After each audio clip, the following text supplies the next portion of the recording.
Hello, friends. It's another episode of the Customer Engagement Lab. Today, I am joined in studio by my friend and former colleague, John Adams. I think that's colleague and former friend, but nice to be here. Fuck. That's a good way to start the show off. I'll just keep this tone the whole time now. That's good. John is a principal engineer at Fanatics, popular sports apparel company, and I'm sorry to disappoint the listeners. I'm not going to be making any founding fathers jokes today. That's just really low-hanging cherry tree fruit that not even George Washington would cut. John, welcome to the show, my man. Oh, thank you. Thank you. I'm going to hit you with a very tough question right from the get-go. Are you ready? Oh, I'm ready. Okay. You've never struck me as a big sports guy, so why are you working at Fanatics? Yeah, so that's a tough one, right?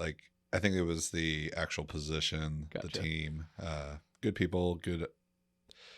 They had to focus on my role in data privacy, so it was making sure consumer data is actually you're being good stewards of it, making sure you're following the right regulations, making sure you're just treating everything properly. So that spoke to me. Sports shirts and things like that didn't really speak to me. No. Would you want a panda corn shirt like the one I'm wearing? I would. I've been eyeballing your shirt this whole time. We can hook it up. Dude, I actually really want the hoodie. The hoodie, You want the panda corn hoodie? I do. Okay, we'll get you one. Okay, that's great. I'll wear it all the time. Panda corns, it's pretty awesome. It's pretty awesome. It's a rainbow panda corn too. That makes me even happier. A lot of people are not a fan of it, and they've told me so, but you are not one of those people. And those people are called dumbasses. Okay, so we're going to play a quick game to get the show started. It's called Will You Take This Meeting? And I want to play this game with you. I had 3 PandaDoc sales reps write a cold email where they were trying to book a meeting with you after looking at your LinkedIn profile. And then they recorded themselves reading the email as well. Oh, that's nice. So I'm going to pull up the email, and then you have to tell me which one you'd be most likely to book a demo with. Okay. And you got to tell me why. Okay. All right. You ready for this one? I'm ready. All right. So here's Adrian's cold outreach. I'll zoom in so you can see. And I'll let him read his own email to you. Okay, so I've already signed up for a trial. According to him,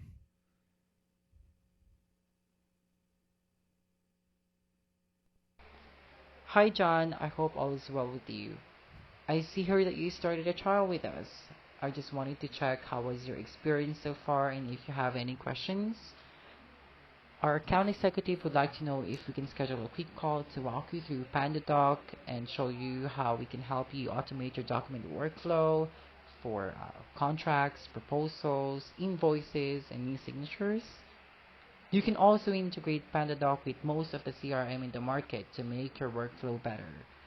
You can also check our website at www.pandadoc.com to know more about us.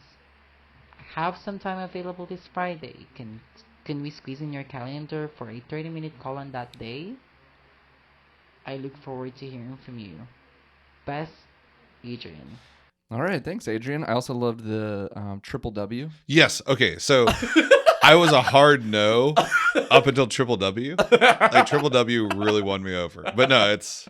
So Adrian is one of our inbound SDRs. So he does handle folks who have started a trial or raised their hand and shown some interest, which is different from the next two, which are purely outbound, where they'd be prospecting you and you've never heard of us or them. So the gotchas on this one, though, is I know what the product does because I signed up for the trial. True. So it's And a little then- repetitive then. And I know what the www.pandadoc.com is because that's probably where I went to sign up for the trial. That's true. So it felt a little canned. And I mean, yeah. Cool. Good feedback. Let's go into our next one. That comes from Chandler, who's one of our outbound SDRs. I will close this one out.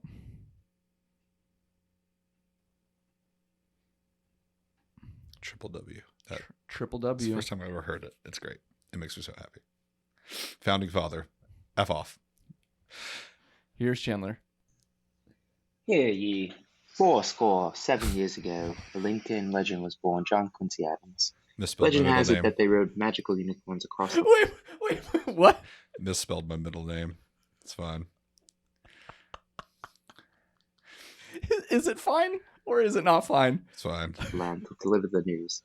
They nicknamed it the Pony Express. But what if there was another animal dying to make a name for itself? The mighty panda. Have you upgraded your document process, or are you still stuck using quills, hemp paper? Would love to arrange a quick meeting to discuss further. I'd probably, Cheers. yep. Chan. Founding father was like a hard no. Misspelling my middle name, hard no. But then I don't know. I like the tone. I'm more likely to at least be intrigued, Okay. At Like- least to be intrigued because of or send a response, right? Like, hey, you misspelled my middle name. You know, like there's actually some people who purposely misspell things so that it Yeah. doesn't feel canned Yeah. in their outreach. I don't know if I'd go with misspelling their name, that's okay. but if all he's trying to do is get you to respond, He worked. It worked. Yeah. there you go. The funny thing is, that's how you spell John Quincy Adams' middle name, the founding father, just not mine. Long story. Illiterate grandmother, that type of thing. Yeah. Oh, Also, no poor Google. Grandma Adams. No spell check, you know, like things like that. It's true. There was no spell check back in the day. Yeah, like 1950. They were just Oopsie. typing on. They added an E. I know. It's like my friend. I have a friend named Matthew. His dad spelled it with one T, so it's Matt, M-A-T. I love it. That is incorrect. All right, this one is from Haley. She's also one of our outbound SDRs here at PandaDoc. Okay, so the subject line of the email is John plus PandaDoc equals a magical partnership. And then the body of the email says, Happy Monday, John. Couldn't help but reach out to you after taking a look at your LinkedIn page for a few reasons. 1, our mutual love and appreciation for unicorns. 2, a fantastic headshot. 3, mutual connects, which is how I found your page. 4, experience in the SaaS world. Based on that alone, I know our combo would be flowing. Curious if you'd be open to discussing how you could upgrade your proposal/contract creation to unicorn status, ? With a little unicorn emoji. If it makes sense, when's good for a call? Lemon-O, which is like Lemmeno with a lemon, because it's a play on words. Anyway, dash, Yeah. Haley, smiley face. I love that Haley explained. I love all the emoji talk. Like if everyone can send a audio recording along with it, you know, that'd be great. You know, maybe there's something to this of like sending someone cold outreach and then also recording like a quick like voice memo to go along with it It'd be cute. to maybe personalize it and Yeah. make it cute and be like, hey, I'm actually a real person. I've seen the people that send like the stupid little, and half that's generated too, which really annoys me because it's like, look, it's not generated. It's like, it's absolutely generated. So of these three, first we started with Adrian with the triple W. We had Chandler with the misspelling and the playful tone.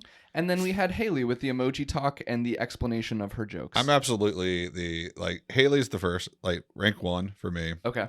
The other two go back and forth, Okay. right? On Adrian's, Mm-hmm. put a Calendly link, something, Something. you know, like, and I think that is probably true for most. Like an easy way to book is Yeah. probably pretty good. You know, or request one, something like that. You know, I think that's always nice. Most folks with a busy calendar have one or calendars. But yeah, I mean, no stack rank. It's Haley wins for me, and then the other two are kind of like, Kind of tied. yeah, battling it out. Gotcha. Well, that was Will You Take This Meeting? And good job, everybody. Thanks. Yeah, it Thanks was good. everybody for playing along with that. Lemon-O. Lemon-O. I'm gonna start using that. I like with that. with a lemon. With a lemon. I mean, because it's a play on words. Like, I love it. So a lot of people at PandaDoc were super interested because you're the first true software engineer, developer, software architect I've had on the show. And like a lot of people at PandaDoc were like, you need to ask him like for tips about our API product. And I was like, he doesn't care about our API product. So I'm not going to ask him questions. I care. Do you really? Dude, I carved it into my arm. No, I'm just kidding. But I did have a couple questions. Some are about the way you think about like awareness and product awareness. And then the second set of questions come more about like your expectations and what you find to be important for post-purchase. So we'll start with the awareness question. And so the first question I have for you is, when you and I were talking and we first tried to record this and I messed the recording up, you told me that you often use Twitter to get advice from like a few different kind of like development pros that you admire and trust. Why does that method of using Twitter work for you to find out about tools to consider? I think it's just like my Twitter Universe is very small, and it's pretty much just dorky Golang people, right? Like, like that's it. Like it's, I have a few on like the sales sites, like Heat and Shaw and stuff like that I'll follow. But there's, it's pretty small all in all. And so it's targeted, right? It's the same thing with like Hacker News or anything like that. Like, I know I'm not just going into this insane zone of like unqualified opinions. Most of the people, they know what they're talking about. Yeah. Same same deal as small subreddits, things like that. Something that's targeted. Seems a little bit better than just Googling it and being inundated with bullshit advertisements, or like kind of the faux articles that are nothing but affiliate links, right? Like, oh, top 10 CRM tools, and it's like, yeah, cool, this is all just affiliate links, every single one of them. Bugger off, like, doesn't work for me. I think and it's funny because there's a lot of different opinions on like awareness and SEO, but knowing what I know about Google algorithms and search results, every time I'm like clicking a link that's in the top 10, I know that it's just who hacked the system best. And the first 4 results are all paid, so it's who paid the most. Yep. But I'm becoming more and more and more distrustful of Google search results for serious inquiries. It used to be my go-to for everything, and for some surface level bullshit, it's really good, right? Oh, yeah. Restaurants near me, those, the SERP, that's going to be great and super quick and easy for me. But I'm becoming more and more jaded, and just like I am also a consumer in different ways, and I lean towards subreddits and Twitter. Subreddit's a little bit less sometimes because it can be an echo chamber. And you're like, these are anonymous people. I don't know who the fuck some of these people are. Yep, I agree. So it depends how targeted the subreddit is, right? Like, it's, if I'm talking about, Malaysian gravy, I don't know, like something like super specific, right? Like, I don't know how many people are hunting out that subreddit. Like, I am passionate about this, and so it's same type of deal with if I have to use a search engine for the most part, like, and it's not something that's like, where's the best food near me, I want something with reviews or whatever, I'm using DuckDuckGo. Like, I find that the first person I know who has ever used DuckDuckGo, and I see their advertisements on billboards all around Tampa Bay. I love DuckDuckGo. Like, so it's one of those, no one's really advertising on there. Mm-hmm. It's not a bunch of personalization. So it truly is just like ranked based off my search terms. Like, if I'm good at searching, chances are they're good at finding what I actually need. So yeah, it's a lot less personalized, which is a good thing. Yeah. So DuckDuckGo.com. Duck.com, actually. This podcast is not brought to you by DuckDuckGo. But it could be. Duck.com. Okay, so these next 2 questions come from someone that I believe you've met and works here at PandaDoc. They heard you were coming on the show, and they sent in some of their questions via voice memos. You mean PandaDoc? PandaDoc.gogo.com? Yes. W. This is from our CTO, Sergey. Oh. Hey, John. It is Sergey from PandaDoc. I was excited to hear that you were coming onto the show, and I had a few questions to ask you. So first, as a developer yourself, what would you say are important things for companies to do post-purchase? Like, what's your expectation around the CMS role, and what should they focus on with you as a buyer? And the second question is, for you, is how often do you reevaluate your purchasing decisions and end up with changing providers? So this is very different in the developer's world. And what made you change your tools provider in the past? Thanks again, John, and hope you have a wonderful podcast. Thanks, Sergey. Appreciate you, man. He's a busy man, so Thanks, Sergey. I was happy that he did it. I love Sergey, man. We've had him on the show before, and he's a lot of fun. But yeah, I think to clarify one thing he had said was a CMS role. I think he meant CSM. Yep. A customer success Yep. manager. Like, what's your expectation around the role? So just to repeat the questions, what would you say are important things for companies to do post-purchase? What's your expectation around a CSM's role? And what should they focus on with a buyer like you was kind of his first question. I mean, I think it's probably pretty universal, like time to value, right? Like focusing on quick starts, getting things up and running, depending on the scope of the product, the scope of the integration.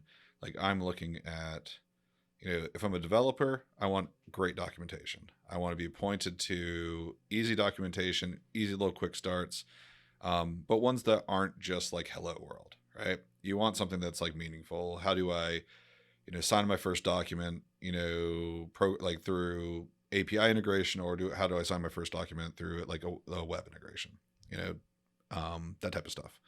If I'm looking at, CSM role, I want someone who is listening, probably, come with the top 10 questions people kind of have and be willing to answer them. Pointing to documentation, that is always going to be key for me. Like good documentation. It is horrible to write. Like I suck at writing documentation, but it's one of those. It's great as a consumer to know like you have somewhere to go. But yeah, I mean, I think I'm not a huge user of CSM. I never have been. It's more just like give me the tools, point me in the direction, and let me try. And which kind of leads me to the second thing that Sergey asked, which I think was the second thing. Like, how do I reevaluate? Do I keep churning or something? I'd say early on, I'll probably churn pretty fast. Like if I get into something and the product doesn't work, or I follow the instructions and it doesn't work, and it's like, oh, that was V1 and now we're on V2. That type of thing leaves a bad taste, and there's probably another product, which I'll try out. Doesn't mean I won't like rebound and go back to the first, but I'll probably iterate on a few. But it also depends on like price sensitivity. So a big one for me would be, I'm evaluating 5 products. One's $1 billion, one's $1 million, and the rest are $2. I'm probably going to look at the $2 ones, see if they solve my needs. They're all interchangeable. If they're not, I'm going to kind of like play with that. But I'm kind of a cheap bastard. So that's me. So your official answer of why you changed tool providers is because you're a cheap bastard. Got it. Yeah. I did used to ask like SaaS companies for their homeless discount when I was at BringHub.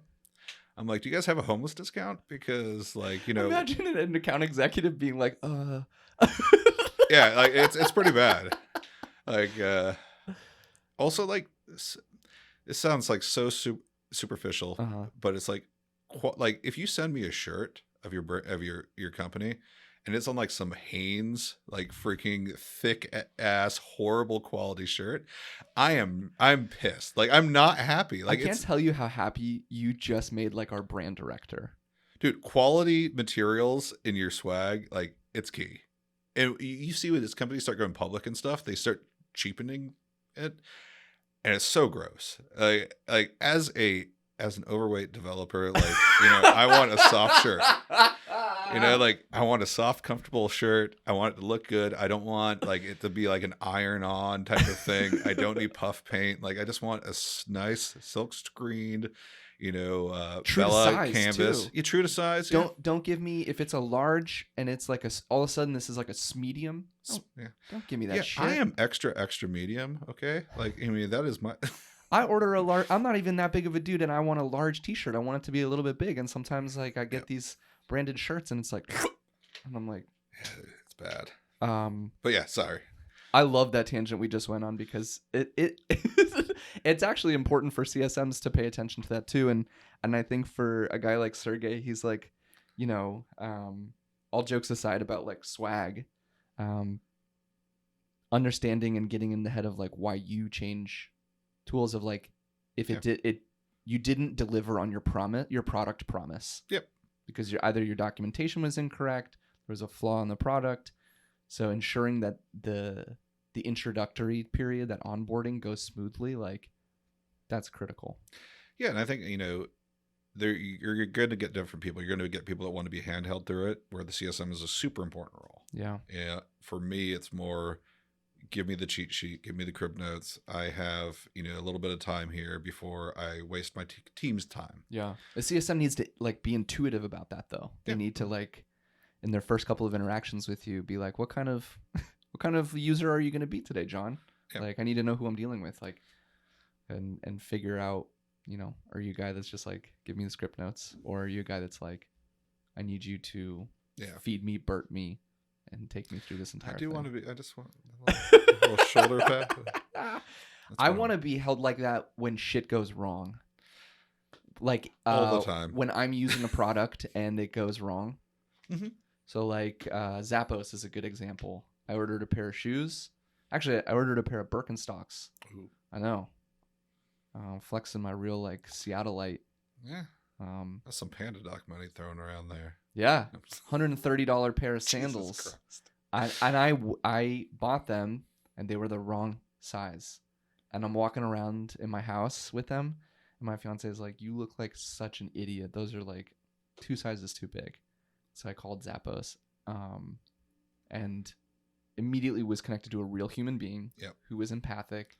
And he was like, no problem. I'm going to take care of all of this for you. Do you mind? You know, there's a shipping label in there. Can you just reship it back to us? And a full refund like 3 weeks after I'd made the purchase.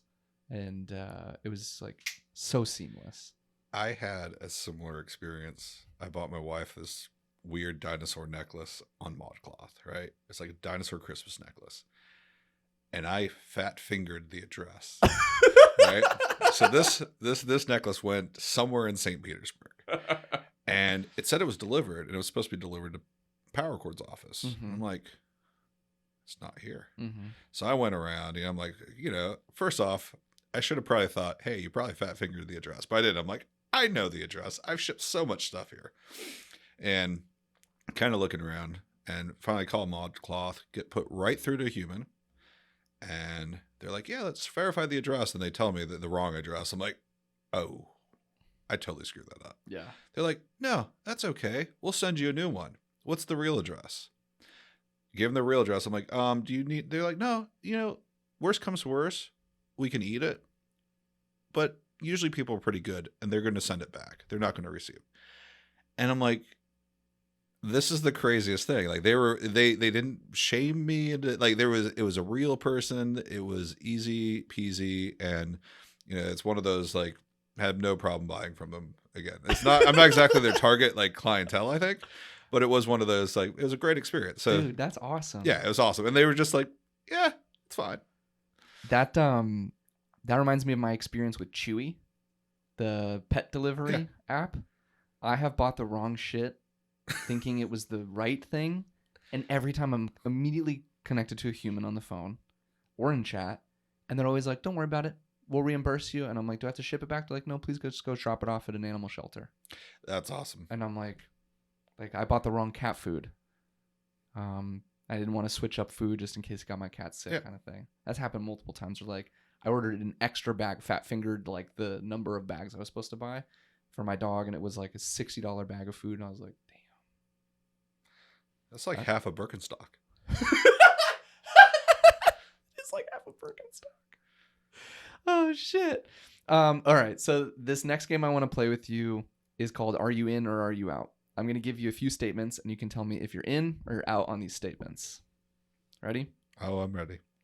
Okay. Statement number 1. As a developer, I won't even consider a product unless it has a free trial or a freemium option. Yeah, definitely. Definitely in on that statement? Yeah. Why? It's one of those, like, if it, I almost feel I lose a little bit of trust, right? It's one of those, if you have to move a mountain to get me to use your product, chances are your product's like, you know, there's a lot of people in the background plugging things in, like, you know, aggressively writing something, and that just doesn't make me happy. Like, I've seen, you look at some like the biggest products out there that, you know, you would think would be like real painful to set up. Like, if I can spin up a trial on Google Cloud or Snowflake or Amazon or whatever, chances are you should be able to do the same. Like, your product's probably not unique. Like, free trials, easy access, freemium, something, like, it makes sense. I had an interaction with one of my friends on LinkedIn. Shout out to Chris. He he's like, hey man, I love all your content I'm seeing, and I want to do like I want to maybe try out PandaDoc. And he's a busy guy. He's trying to start up his own content marketing business for video content. And he's messaging me he's like, hey, my free trial ran out. And I wasn't able to do all the stuff. And I was like, oh, okay, well, what are you trying to do? And I said, just try the freemium option. We have a free e-sign tool. I was like, if all you need to do is this, this, and this, give it a shot. And he ended up not being able to achieve like what he wanted to. Right. And I think it was kind of a lesson for me here at PandaDoc of just like you really, for especially like how big PandaDoc is on like product-led growth, I felt like he had to move a mountain to do what he's just trying to send out contracts. Right. But he's been sending them out in Adobe Sign, which he's used to. He's been using it for years. And my approach was just like, dude, if you need to get these contracts out, like just use Adobe Sign.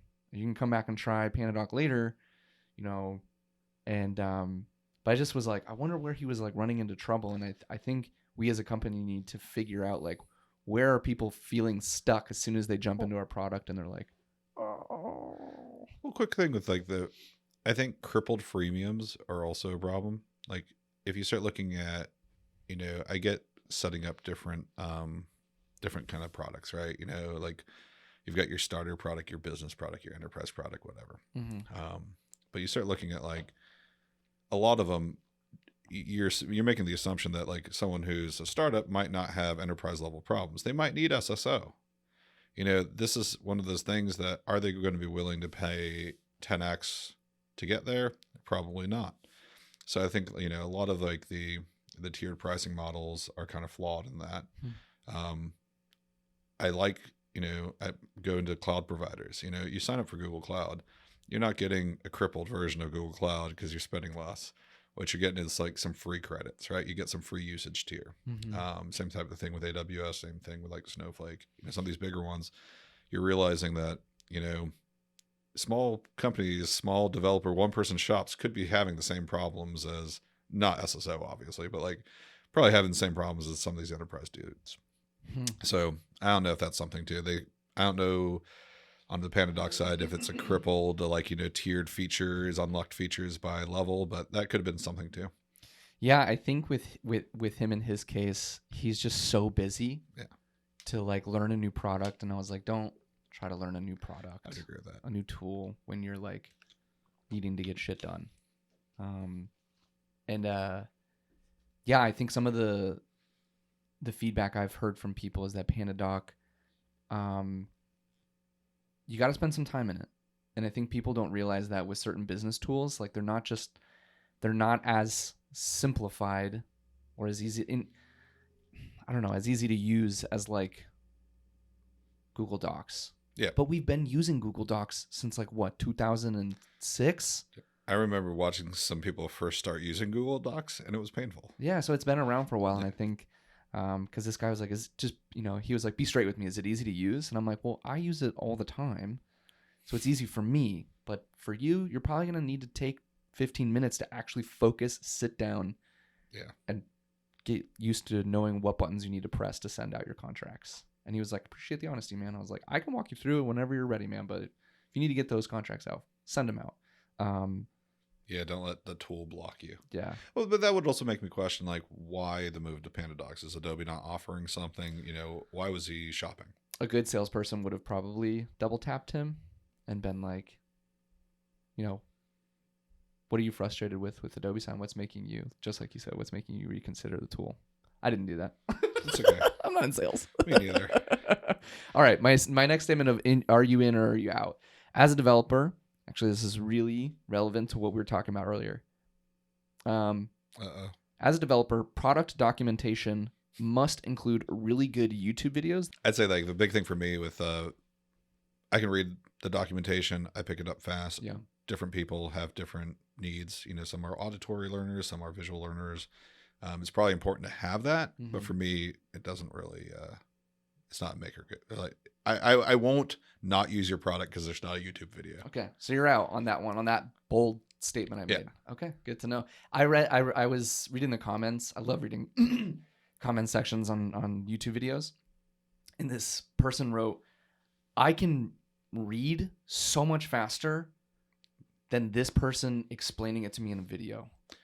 I'll usually up the speed on videos. If I do have to watch a video, I'll put like 1.5 or 2x or something just to get through faster. And the other comments I see all the time are like, "Thanks so much for not wasting my time and just getting right to it." Yeah. Like people with these like 3-minute intros and like, "Make sure you smash and hit that subscribe button." Yeah. And they spend 4 minutes doing that, and you're like, "Dude, I just was trying to figure out like how to drain the pan underneath my air conditioning unit." You know who doesn't do that? DuckDuckGo. This Sorry. episode is not brought to you by DuckDuckGo, but It's privacy simplified. sounds like you need to go see if DuckDuckGo is hiring, man. Sorry. All right, the last statement, and then we'll wrap up the episode. Is as a developer, I trust Reddit threads more than G2 reviews. Are you in or are you out on that statement? I'm in. Tell me why. It doesn't feel canned. It doesn't feel like, yeah. I mean, I'm not a G2 guy at all. Definitely. Why? Feels fake. Feels fake. Yeah. Is inauthentic. Yeah, I think that's it.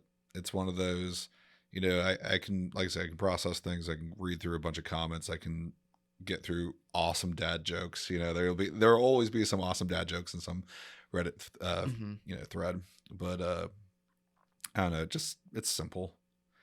G2 just. Why does G2 scream inauthentic?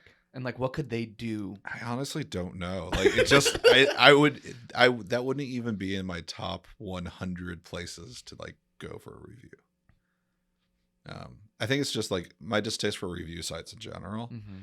Like you look at you go anywhere, you see this like, you know, article essentially, you know, comparing X to Y, or you have like, oh, this, let me actually read through it feels consumer tech, right? It's like Tom's Hardware. Like if I'm going to go ahead and I'm going to buy, you know, a new video card or something, yeah, okay, I'm probably going to go through one of these, but for products, like for tech products, software, yeah, I'm probably not. That's an interesting distinction, that for hardware, you're more likely to be like, all right, I'll read these reviews. Yeah. But for software, it feels like dishonest. Well, like people do pay for, companies pay for their G2 reviews. I know. And they pay for their rankings.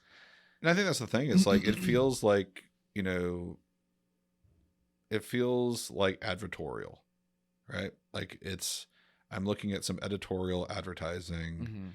Mm-hmm. I just don't trust them. It's the same thing. Like you Google 10 best laptop bag or best laptop bag 2020 or something like that. And you're just inundated with Amazon One SEO because the affiliate game, everything links to Amazon. So it's like, they should have just been like 10 bags that you can buy on Amazon.com, you know, but that's kind of it. Like I don't ever trust any of those sites. I might view them if I can't find what I need somewhere else. Mm-hmm. But it always kind of comes with like an asterisk. With hardware, you're right. I am more likely. Like I think about some stuff I bought recently. I bought like one of those like barbecue griddles for your patio. I did so much research and reading of reviews and people on YouTube who are like, I am not sponsored by this company. Right. I bought this one. Here's my honest review of it. And I watch those dudes for like hours. I'm watching them cook eggs and bacon on a griddle, and I'm like, looks good. Looks solid. I did that with a forge. Like I got one of those Hell's forges. For what? An axe? What are you trying to make? I want to start making like knives and stuff. I want to be a blacksmith. Like my long-term goal in life. Make enough money as an engineer. Yeah. Where you can just set up a little blacksmith like shop in your much. I got an shed. anvil in my office. Like it's good. I'm waiting. I can't wait till it's a little cooler out. Start slamming some steel. Smithing. That's our show, everybody. I was about to call you Adam. It's fine. At least you didn't misspell it. John. Thanks for coming on the show, man. This was fun. Thanks. And I know the folks over at PandaDoc are gonna be eager to listen to this episode. Even though you're not a sports guy. Well, is it my physique? No, you just don't talk to me about sports. You talk to me about punk music. I love punk music. It's true. Thanks everybody for listening. We'll catch you on the next episode. Will be our last episode with our director of brand, Jack Schonkweiler. So hope you all have a fun and safe holiday if you are celebrating Thanksgiving, and we'll see you next time. Thanks, John. Thank you.